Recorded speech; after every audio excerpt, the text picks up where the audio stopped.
जय जाऊ, जय शिवराय, जय शंभूराज, जय धनराज बिरादर ऑफिशियल या यूट्यूब चॅनलमध्ये आपलं मनापासून स्वागत आहे मित्रांनो. जेवळी व जेवळीच्या परिसरातील एक हक्काचं जे खरं आहे ते दाखवणारं यूट्यूब चॅनल म्हणजे धनराज बिरादर ऑफिशियल हे यूट्यूब चॅनल आहे मित्रांनो. आज उपोषणाचा 3रा दिवस आहे आणि त्यानंतरनं इथल्या भूमिहीन शेतमजुरांची जी मागणी आहे ती काय आहे, त्यांचं काय पुढची भूमिका आहे हे आपण या चॅनलच्या द्वारे जाणून घेऊयात. नाही कुणाच्या बापाची, झोपडपट्टी आमच्या हक्काची, नाही कुणाच्या बापाची. ग्रामपंचायत 8 नक्कल आमची नोंद झालीच पाहिजे, झालीच पाहिजे. द्यायलाच पाहिजे. झोपडपट्टी आमची हक्काची, नाही कुणाच्या बापाची, झोपडपट्टी आमची हक्काची, नाही कुणाच्या बापाची. ग्रामपंचायत 8 नक्कल आमची नोंद व्हायलाच पाहिजे. व्हायलाच पाहिजे. पट्टी आमची हक्काची, नाही कुणाच्या बापाची. हे कोण म्हणते देत नाही, घेतल्याशिवाय राहत नाही, कोण म्हणते देत नाही. घेतल्याशिवाय राहत नाही. झोपडपट्टी आमची हक्काची, नाही कुणाच्या बापाची. हे कोण म्हणते देत नाही, घेतल्याशिवाय राहत नाही, अरे कोण म्हणते देत नाही. घेतल्याशिवाय राहत नाही. झोपडपट्टी आमच्या हक्काची, नाही कुणाच्या बापाची. आजची नक्कल घेतल्याशिवाय आजची नक्कल देत नाही, आजची नक्कल देत नाही. झोपडपट्टी आमच्या हक्काची, नाही कुणाच्या बापाची. झोपडपट्टी हक्काची. नाही कुणाच्या बापाची. तुम्हाला त्यांचा निर्णय मान्य असेल तर बायकोट जाऊ, मी तुमच्यासोबत बायकोट. होय सरपंच, जे आहे ते कलेक्टर साहेब सगळे बघून निर्णय देतात. कायद्याचे अंतिम निर्णय सर सुप्रीमो आहेत, त्यांचा निर्णय आपल्याला मान्य नसेल तर त्याच्यावर आपल्याला अपील करता येतं, ते करूयात. कारण हा विषय असा आहे सर. हा आणि आणि जनतेचा विषय आहे आणि अडचणी कशा कायदेशीर आहेत हे तांत्रिक गोष्टी आहेतच. आता गोष्टी आहेत. 83ला अवॉर्ड झाले म्हणून 93ला नाही, किंवा एकदा त्यांना जमीन दिल्या म्हणून दुसऱ्यांना नाही. तुमचं म्हणणं 26 हेक्टरच्या बाहेरची जमीन आपली आहे, त्याच्या नोंदी घ्या.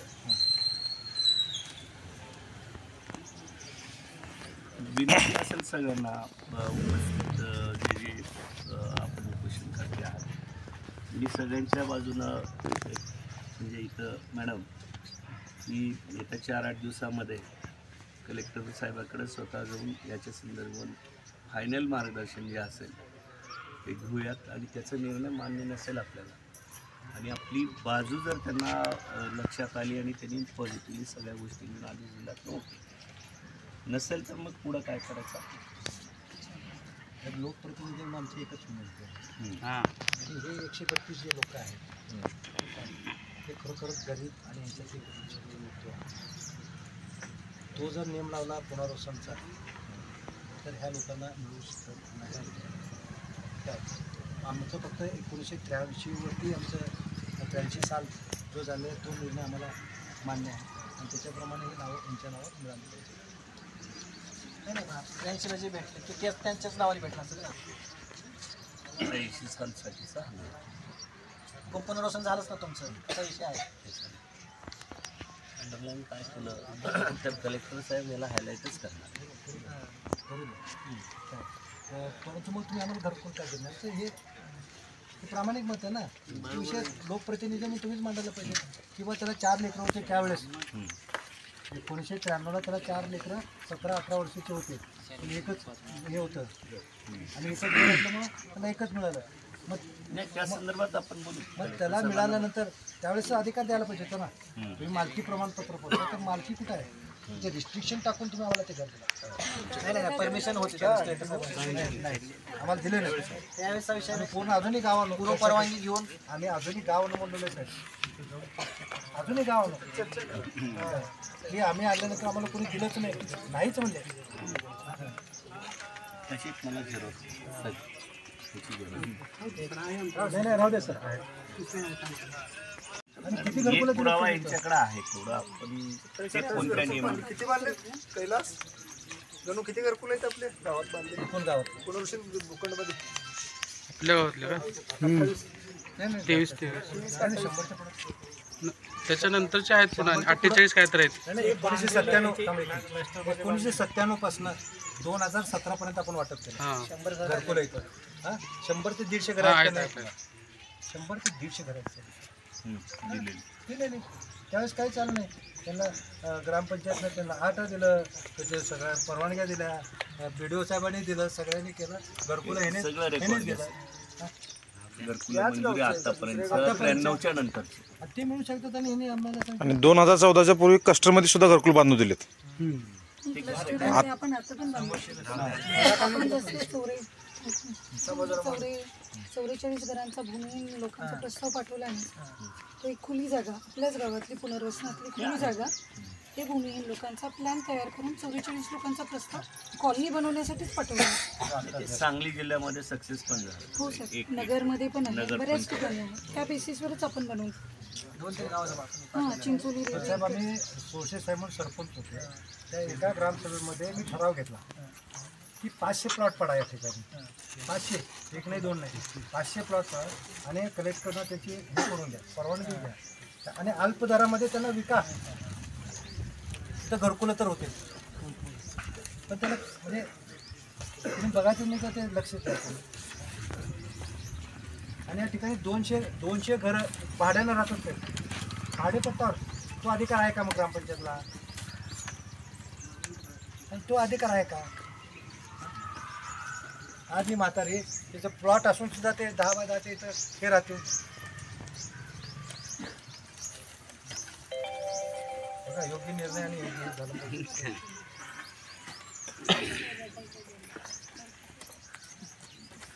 जरा दिलं सर्व 2012 सर. त्याच्यावर मार्गदर्शन मागवलं तुम्ही, आलं उत्तर. सर ही ग्रामसभा मी 16 तारखेला जॉईन झालो. होय हो, असो ओ साहेब, 16ला व्हाय नाही तर 4 महिने आता पूर्वी मी जर तुम्ही म्हणलो शासकीय मी सेवक आमदार आहात होऊन ना? 2च महिने झाले, मला काहीच असं माहित सोबत नाही, नाही तुमचं तुमचं तुम्ही उत्तर बघा साहेब. म्हणजे. मी 8व्या महिन्यात आलो. 8व्या शासनाची पगार घेताना सांगा मला तुम्ही एकत्र डिपार्टमेंटची माहिती काय आहे तर का? बोलतो उगाच. झाले साहेब, चुकीचं आमदार उत्तर आहे साहेब continue. सांगितले, चर्चा झाली त्याप्रमाणे जे जे काय त्याच्यापूर्वी तुम्ही documentation आहे नोकरीच आपल्याकडे- केली नाही मॅडम का? जर म्हणल्या तर मी इकडे आता आले असं होतं. आता त्यांनी सरपंच ताई जर म्हणले माझ्या काळातलाच विषय नाही, त्यांची खुर्चीवर आहे त्यांनाच विचारणार हे लोक.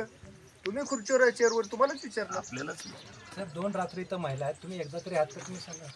ठीक आहे, आपली एक जबाबदारी आहे. मी आता आज सकाळचं सांगतो किती माझ्याबरोबर आहे ड्रायव्हर विचारा. 2:30 वाजता हैदराबादला उतरलो, 3 तास रेस्ट करून पुन्हा इकडं निघालो. ते आत्ता इकडं डायरेक्ट आलो, कुठेही थांबलं नाही. 2 दिवस झाले तुम्हाला फक्त मी मॅडमला फोन नाही केला तेवढं, कारण विषय आपल्याकडला कलेक्टर साहेब SDO साहेबाकडला आहे. आणि वेळी तालुका लोहारा येथे जुने गावठाणातील इंदिरा घरकुल झोपडपट्टी च्या जागेच्या मालकी नोंदणी न घेतल्याने उपोषण करत असल्याबाबत संदर्भ क्रमांक 1 श्री महादेव बाबू शिंदे राहणार जेवळी तालुका लोहारा यांचे दिनांक 5/2/2025 रोजी तक्रारी निवेदन. संदर्भ क्रमांक 2 ग्रामपंचायत जेवळी यांचे माननीय तहसीलदार मार्फत माननीय उपजिल्हाधिकारी भूपू व उपजिल्हाधिकारी भूसंपादन यांना दिलेले पत्र दिनांक खालचा महिना वाचा एवढे 2 संदर्भ. वरील विषयी आपणास विनंती करण्यात येते की संदर्भ क्रमांक 2 अन्वये ग्रामपंचायत कार्यालयाने दिनांक 7/2/2025 रोजी माननीय उपजिल्हाधिकारी भूप जिल्हाधिकारी कार्यालय धाराशिव यांच्याकडे माननीय तहसीलदार यांच्या मार्फत मार्गदर्शन मागविले आहे. अद्याप हे मार्गदर्शन मिळाले नाही. याबाबत संदर्भ क्रमांक 8 अन्वये तहसील लोहाराकडून माननीय उपजिल्हाधिकारी भूपू यांच्याकडे मार्गदर्शन मागविण्यासाठी कळविले आहेत. प्रस्तुत प्रकरणात माननीय उपजिल्हाधिकारी भूपू जिल्हाधिकारी कार्यालय धाराशिव याकडून मार्गदर्शन प्राप्त करून घेणे आवश्यक आहे. तसेच आपल्याकडील हक्क अभिलेख पुरावा मिळणे आवश्यक आहे व आजच्या समक्ष चर्चेअंती ठरल्याप्रमाणे भूमी अभिलेख कडील सनद व मालकी हक्क अभिलेख या दोन्ही बाबीची खातरजमा वरिष्ठ स्तरावरून मार्गदर्शन घेऊन सर्व बाबीची पूर्तता झाल्यानंतर शासन निर्णयाच्या प्रकाशात नियमातील तरतुदीनुसार पुढील कारवाई अनुसरण करण्यात येईल. करिता आपणास विनंती की आपण सुरू केलेले उपोषण मागे घेऊन सहकार्य करावे.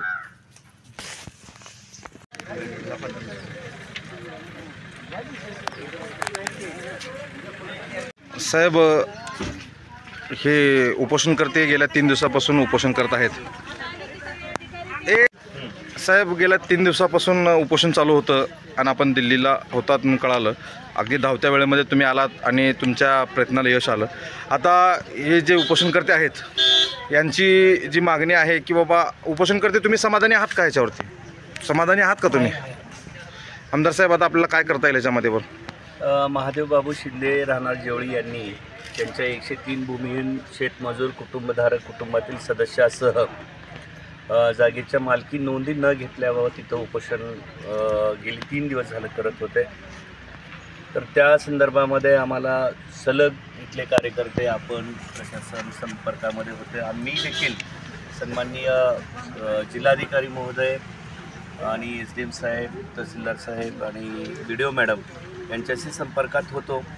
आज त्यांना येत्या 24/2/2025पर्यंत त्यांच्या मागणीनुसार 8च्या नोंदी कशा मिळतील यासाठी प्रशासनानं प्रयत्न करावं आणि तशा पद्धतीचं एक लेखी पत्र संबंधित उपोषणकर्त्यांना द्यावं अशी विनंती मी सगळ्यांना केली होती.